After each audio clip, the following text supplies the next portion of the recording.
Hello everyone, ngasidi sinju oina tawjare. Mother-in-law na sinju semi sinju mathen budi yamde. Toningkok lai khaman ikai thabi sing machetama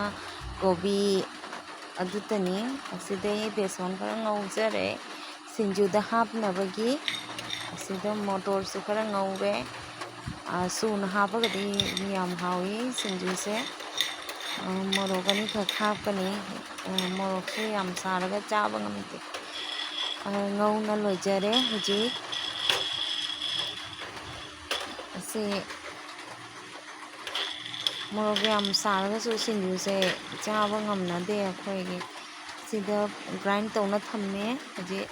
sinju mathel hapna totlani thum hapjare chang jengna sida suna thamba beson ngauba motor ga morok adusu sum sugairaga hapchalle si totle yamnadi hawre sinju se ngasigi achitani channel se like and subscribe tabiu nungairadi